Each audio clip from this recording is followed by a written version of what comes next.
Ibig kong sabihin, mga kamag-anak. Ilang beses ko na nga pong pinaliwanag sa inyo na wala nga. Oh, easy. Nagtatanong lang naman ako. Sa bahay ampunan, kamusta ka doon at sino yung nag-aalaga sa'yo at saan ka nakatira? Bakit lagi nyo na lang tinatanong sa akin yan? Wala ba kayong tiwala at iniisipan nyo ba ako ng masama? Mila! Bakit ka umiiyak? Charm! Mila! Mila! Charm! Anong ginawa mo kay Mila? Ewan ko ate, bigla na lang siyang umiyak. Sinungaling ka! Mama! Kasi parang may kakaiba sa kanya. Kakaiba? Basta, hindi talaga ako nagtitiwala dun. Bakit naman? Okay naman si Mila eh. Paano mo nasabi? Kasi ate, nung isang araw pinagtanggol niya ako sa nagbubuli sa akin sa school. Kaya mabait si Mila. Ano ba yung sinabi mo sa kanya? Ang sinabi ko, nag-background check ako sa kanya. Baka ayaw niyang pag-usapan yung nakaraan niya. Baka na-trauma siya nung namatay yung pamilya niya. Tama ka, Calix. Baka hindi pa siya komportable sa mga ganong topic. Teka, di ba si Ate! Si Mika nawawala! Ano?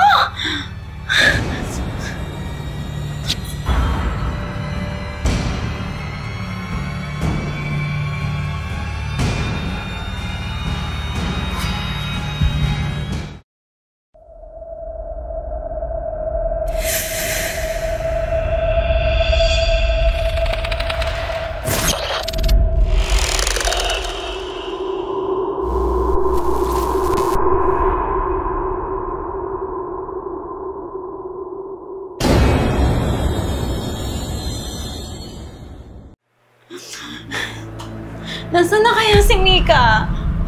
Nag-aalala na ako sa kanya. Baka ano nang nangyaring masama sa kanya. Ate, what if tumawag na tayo ng polis para mahanap na natin si Mika? Charm, ginawa ko na yan. Pero hanggang ngayon, wala pa rin balita.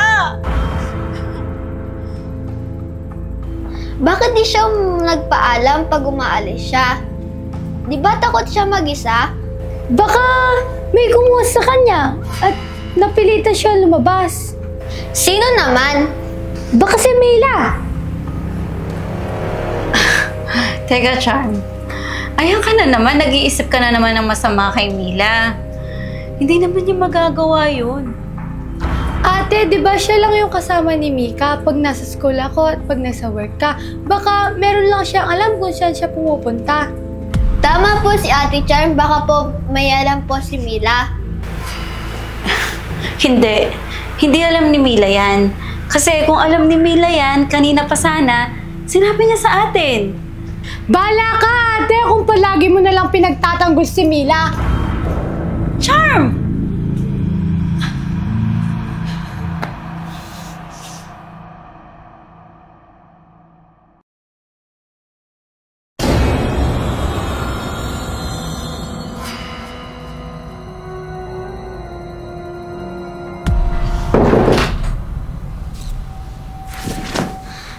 Kuya, may balita na ba kay Mika? Sobrang nag-aalala na ako sa kapatid ko. Wala pa, Mila. Hinahanap pa siya. Ganun ba? Asan na kaya yun? Mila, di ba ikaw yung palaging kasama ni Mika?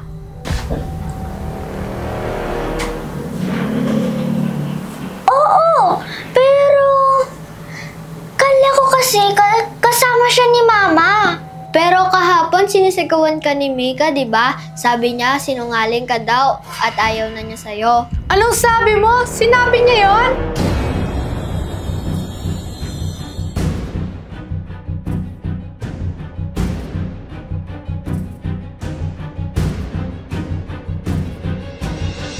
May sinasabi kasi si Mika about sa'yo. About sa akin? Ano yon, Mika? Umalis ka niya?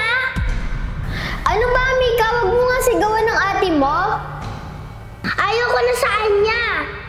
Bakit? Di ba ikaw yung nagpumilit na dito siya tumira? Basta ayaw ko na sa kanya. Oo, ate. Sabi niya, sinungaling daw si Mila. Tapos may gusto pa siyang sabihin, kaso naputol nung dumating si Mila. Bakit niya sinabi yun? At ano dapat ang gusto sabihin ni Mika? Ate! Bakit mo ako sinisigawan? Ayan ka na naman sa paawa-apek mo! Wait lang ate, relax ka muna. Kaya daw nasabi ni Mika yan kasi di daw siya binigyan ng candy. Hindi ako maniniwala na dahil lang sa candy na masasabi yun ni Mika. Anong ibig mong sabihin, ate? Na may kasalanan ako sa lahat ng nangyayari? Sa bibig mo na mismo lumabas na may kasalanan ka. Kaya pag nalaman ko na may kasalanan ka, sisiguraduhin kong ibabalik kita sa bahay ampunan. Ate, wag mo naman sisihin si Mila. Wala naman siyang kasalanan. Mabuti nga siyang ate, di ba? Oo, wala naman akong kasalanan. Kaya hindi ako natatakot sa sinasabi mo, Ate Charm. Sino ka ba talaga at ano ang pagkatao mo? Charm, tama na! Hindi ka ba naaawa sa bata? Ate, may alam si Mila sa pagkawala ni Mika. Bakit, Charm? Sigurado ka? May ebidensya ka ba? Ate, malakas yung kutob ko na may kinalaman si Mila. Kaya nga, mayroon ka bang ebidensya? Wala. Kita mo? Wala ka naman palang ebidensya. Charm, ayokong mag-away-away tayo dito. Dahil kapatid kita. Pero parang awa mo naman. Huwag mo naman pag-isipan ng masama si Mila. Di ba kasama ko siya kanina sa kwarto nung nawala si Mika? Ate, nung pumunta kayo sa kwarto, baka nangyari na yon. At nung bago niya ako kausapin sa sala. Wala po akong balang saktan ng kapatid ko. Gusto ko nga pong lumabas ngayon para hanapin siya. Mila, hindi kita pwedeng payagang lumabas. Dahil pag dalawa kayong nawala, hindi ko nakakayanin. Si Mama na yung bahala kay Mika. Lahat tayo nag-aalala sa kanya. Tama si Calix. Charm, hanapin na lang natin si Mika.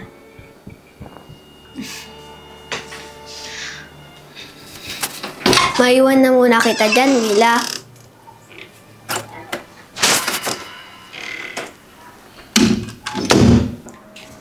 Hanggat di ko pa nalalaman ng totoo, ilabas mo na si Mika. Dahil pag nalaman kong sinasaktan mo siya, sasaktan din kita. Huwag mo ko sisihin, Ate Charm. Baka ikaw nga yung may kasalanan Bakit nawala si Mika? Kasi mas inuna mo pa yung pagbabackground check sa akin, di ba? Kesa alagaan siya. Sinisisi mo ba ako? Ate, hindi kita sinisisi. Pero sana, bantayan mo ng mabuti si Mika para hindi na ulit mangyari to. At saka, huwag mo ako sisisihin sa kapabayaan mo, ate.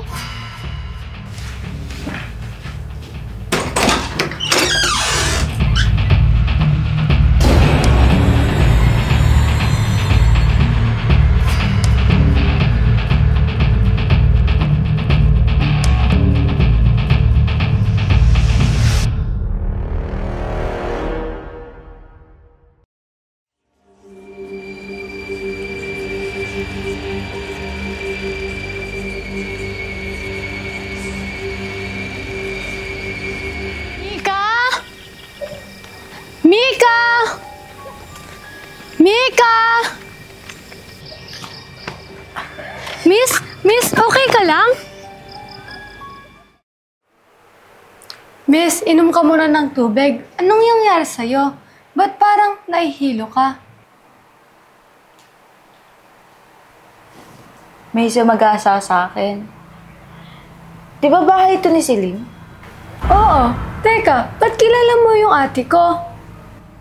Ate mo si Celine? Oo, ate ko siya. Ako pala si Charm. Ano yung pangalan mo, miss? Ako si Ada. Asan pala si ate mo? May importante akong sasabihin sa kanya. Wala siya ngayon. Nawawala kasi yung pamangkin ko. Hinahanap niya. Hindi pwede to. Kailangan ko siyang makausap. Bakit? Pwede mo namang sabihin sa akin. Sasabihin ko na lang sa kanya. Kayo yung mampun kay Mila? Dati ako nagtatrabaho sa bahay ampunan. Opo, kami nga po. May dapat kayong malaman tungkol kay Mila.